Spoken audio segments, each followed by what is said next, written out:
Orang Malaysia kan, susah. Kalau dia kata susah, tu belum susah lagi. Kalau dia kata susah gila, tu memang susah. Tapi dia ada satu lagi, susah gila oik-oik kat belakang tu. Itu memang sangat-sangat susah. Kan? Suka gila oik-oik pula kat belakang kan. Tu tak nak sebut lah sebab kita rakam. Jumpa lagi kita, saya adalah Tim Firdaus. Let's go.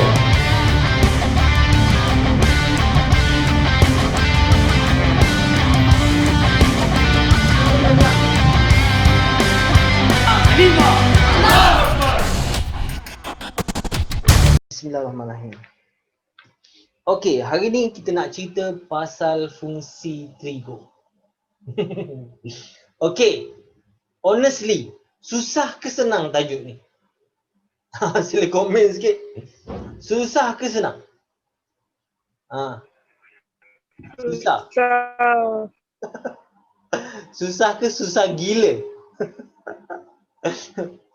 Orang Malaysia kan, susah. Kalau dia kata susah, tu belum susah lagi. Kalau dia kata susah gila, tu memang susah. Tapi dia ada satu lagi, susah gila oik-oik kat belakang tu. Itu memang sangat-sangat susah. Kan? Suka gila oik-oik pula kat belakang kan. Tu tak nak sebut lah sebab kita rakam. Nanti jadi ni pula. Okey. Baik. Jadi memang ramai sebenarnya yang kata sebenarnya tajuk ni sangat-sangat susah. Dan sebenarnya saya mengakui ia memang antara yang paling mencabar. Okey, dia adalah antara tajuk yang paling mencabar dekat dalam Form 5. Setuju? Setuju? Yang selain daripada tajuk-tajuk pilih atur gabungan dan juga tajuk-tajuk mengelirukan awak tu lain lah. Itu mengelirukan. Tapi yang ini memang hardcore dia. Kalau dia masuk soalan biasa pun dah susah. Kalau dia masuk kebat, nganga je kan.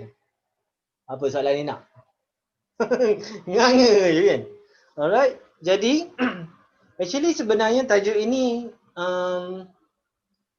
dia tidak akan jadi sukar jika awak tahu sebenarnya part mana yang awak perlu tahu. Faham? Dia tak akan jadi susah jika awak memahami asas yang penting dekat dalam tajuk ini. Jadi kelas ini kita ada 2 part. Hari ini saya akan cuba selesaikan part yang pertama. Iaitu part yang sangat penting sebelum saya nak selesaikan part yang kedua. Part yang kedua mungkin minggu depan, mungkin yes, insyaAllah. Part yang kedua saya akan cerita pada minggu depan. Tapi part yang kedua akan jauh lebih mudah jika awak faham part yang pertama ni dengan betul-betul. Boleh? Boleh? Okay, first of all, saya nak tahu. Kamu tahu tak apa sebenarnya tujuan kita belajar fungsi trigo? Boleh type kat bawah. Cuba type. Saya bagi masa 1 minit untuk kamu type. Apa yang kamu rasa, apa tujuannya belajar dalam tajuk ini? Okey, pasal apa nak kena belajar tajuk ni? Tajuk pula. Minta maaf orang Kedah. Pasal apa nak kena belajar tajuk ni? Nak belajar pasal nak exam je kan? Sains kau sains je, untuk lulus sains je, untuk pandai. Yes, untuk pandai. Cari sudut semua, tanya soal. Tanya se ke tak? Untuk dapat markat. Untuk buat SPM, ya ke buat SPM? Buat SPM. Orang ni mengarut-ngarut, nak buat SPM apa? Kan, bagi kementerian je buat SPM ni. Korang tak payah buat SPM. Keberkatan hidup. Oh, tinggi makam dia tu. Keberkatan hidup. Aplikasi dalam kehidupan. Yes lah, saya nak tanya aplikasi lah ni sekarang. Sukuan. Okey. Sukuan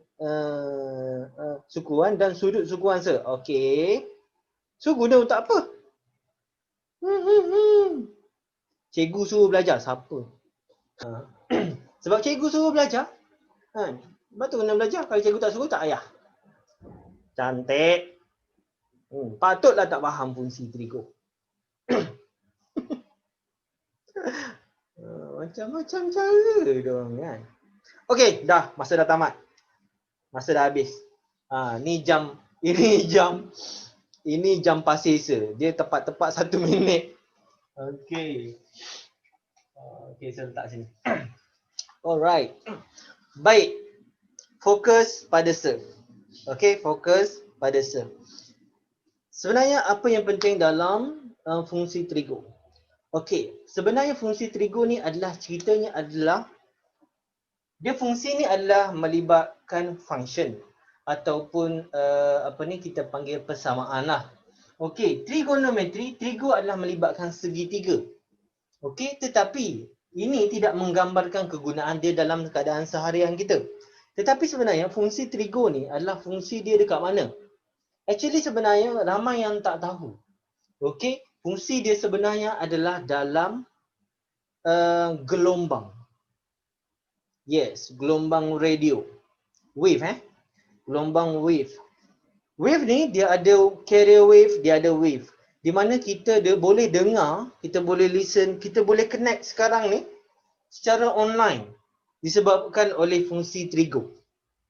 Oh, ya ke sir? Tak logik kan? Kan? Tak logik. Actually sebenarnya ini yang berlaku. Sebab benda tu kita tak nampak. Jadi susah saya nak explain. Tapi ada satu benda yang saya boleh relate, yang boleh kamu faham. Macam mana? Pernah tengok spring crater tak? Mesti pernah kan? Kamu duduk kat planet mana ni? Kalau tak pernah tengok spring crater. Pernah kan? Okey, spring crater tu dia ada positif dengan negatif. Okey, positif negatif dia macam tu tau. Okey, kalau spring crater tu kalau kita tengok dia kiri dan kanan ni tayar Ni baru cerita pasal aplikasi. Okey, spring tu duduk ke sini. Okey, pernah tak dengar pasal sudut positif, sudut negatif? Mesti pernah kan? Kalau tak pernah dengar ni, dengarlah hari ni. Sudut positif negatif. Sudut positif adalah ceritanya adalah pusingan ikut lawan arah jam. Maka sudut ini adalah sudut positif. Kalau lawan arah jam adalah negatif. Faham ke? Oh, tak nampak pula. Okey, adalah negatif. Kalau lawan ke bawah. Dia pusing ke sana. Okey, sama. Dengan kalau kita perasan spring crater ni, kalau kita tengok daripada sisi, dia macam ni. Betul? Setuju? Tapi kalau kita tengok daripada depan, dia akan membulat macam tu. Setuju tak? Setuju? Inilah dia sebenarnya fungsi trigo. Okey, sebab tu spring ni kita tidak boleh nak ukur dia guna pembaris. Faham tak? Spring ukur guna pembaris. Kan? Boleh. Pusing ni sikit dah lain pula. Pusing sana sikit dah lain pula panjang dia. Setuju? Pernah tak ukur spring? Pernah ke? Kan tak pernah. Confirm lah tak pernah kalau kamu tak pernah kerja bengkel. So aerospace engineer ni saya tahu lah. Kan? Saya aerospace engineer saya tahu. Kan dulu saya pernah kerja dengan kapal terbang. Okey? Baiki, tapi sebahagian enjin. Kan? Bahagian enjin kapal terbang tau. Repair. Skru satu jatuh. dalam enjin. Goncang tak keluar. Kan? Last sampai 2-3 pagi cari skru punya pasal. Kan? Selagi skru tu tak jumpa memang tak boleh nak fly kapal terbang. Kan? Bahaya. Sebab dengan satu skru pun kapal terbang boleh crash. Okey. Apa sahaja cerita pasal kapal terbang pula? Sekarang cerita pasal spring crater. Okey. Baik, spring ini kalau dia positif negatif, dia macam ni. Okey, faham Dia berpintal dia tu kalau daripada sini, dia berpintal ke belakang. Okey, sebab tu dia sudutnya ada positif dan negatif. Dan bila dia positif dan negatif, dia berlawanan. Yang ni dia melantung belah sana, yang ni melantung belah sini. Faham ke? Yes. Sebab tu bila kita naik kereta, dia akan bila langgar batu, dia stabil. Faham ke? Kalau kita pasang ini positif, spring positif, belah sini pun spring positif, apa jadi? Batu langgar, pum. Faham tak? Berayun satu arah. Faham Berayun satu arah. Jadi dia tak lawan.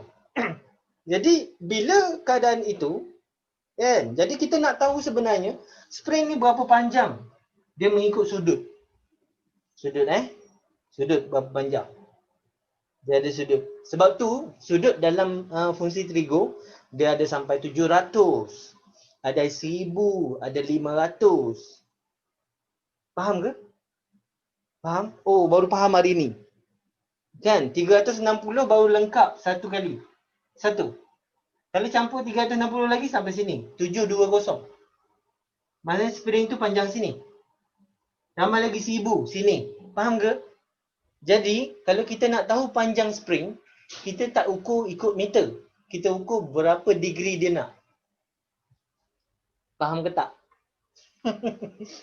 Oh, baru faham hari ni ya. Okey.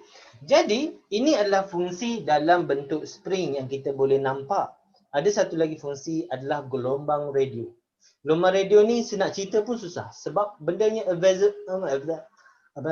yang kita panggil? Variable pula. Kita apa panggil? Apa? Halimunan apa? Invisible. Allah, hai payah nak sebut. Biasalah. Kalau lidah dah selalu dibasahi oleh budu macam itulah kan. Susah sikit nak sebut.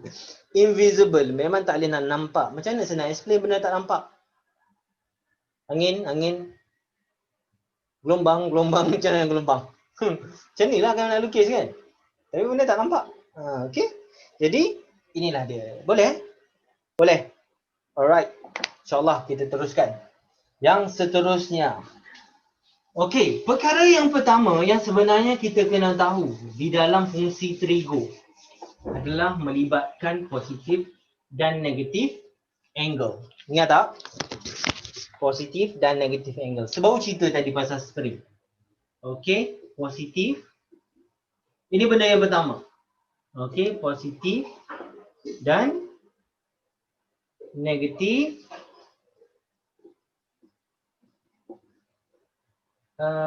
sudut. Allah, bahasa Melayu sudut. Okey, sudut positif dengan sudut negatif. Of course, saya nak cerita ringkas je pasal sudut positif negatif ni. Sudut positif adalah ini yang bulat ni. Okey, ini spring. Bayangkan kita tengok daripada depan. Faham ke? Nampak bulat macam tu kan? Inilah dia. Okey, kita tengok daripada depan. Okey, ini cerita pasal depan. Korang faham Okey, angle-nya adalah bermula pada paksi X. Okey, kosongnya adalah di sini. Maka bila kita gerakkan dia ke atas, lawan arah jam, maka sudut ini dikenali sebagai positif.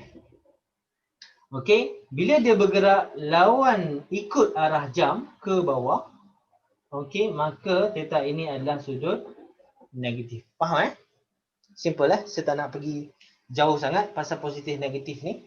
InsyaAllah awak sebenarnya boleh faham benda ni dengan baik kalau awak dah pernah belajar. Ada yang tak, lupa nak tanya. Ada yang tak pernah belajar lagi fungsi trigo? Okey, ramai yang tak belajar lagi. Maknanya saya kena bagi basic konsep step by step. Boleh? Okey, jadi boleh kita sambung? Okey. Positive angle. Sebagai contoh, kita letak sini adalah 60 darjah. Yes, positif. Tapi kalau belah sini, kalau kita letak negatif 60. Bila negatif 60 bermaksud arah dia ke bawah. Faham ke? Pusing ke sana. Kalau spring tu daripada sini kan? Daripada sini dia pusing. Faham ke? Dia macam tu.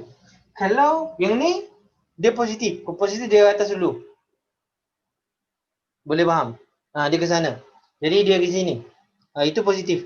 Kalau negatif, dia daripada sini, dia patah balik ke belakang. Faham ke? Itu positif angle dengan negatif angles. Okey. Jadi, positif angle dan negatif angle ni, inilah menggambarkan positif spring tu. Ni belah sini, ni belah sini. Kan arah dia tu. Nampak tak? Yang tu ke sana. Dia berlawanan arah. Okey, boleh. Dan sudut ini okey, dia bukan limit sampai 360 saja. boleh jadi sampai 720. 720 darjah macam mana? 720 darjah. Okey, saya ambil satu sudut. Saya padam dulu yang ni. Okey, bila saya kata 720 degree, macam mana nak lukis? Okey, bila kita lukis ini, okey, ini X. Boleh follow Okey, daripada sini ke sini, ini 360. Okey, 270 ni 360 dua kali, betul tak? Maksudnya, sini sekali lagi sampai sini. Ini dia punya ini dia. Boleh faham? Okey, katakanlah 80 darjah. 80 daripada sini sampai sini. Kan? Inilah tempat dia. Okey, ini adalah 80 darjah. Boleh faham?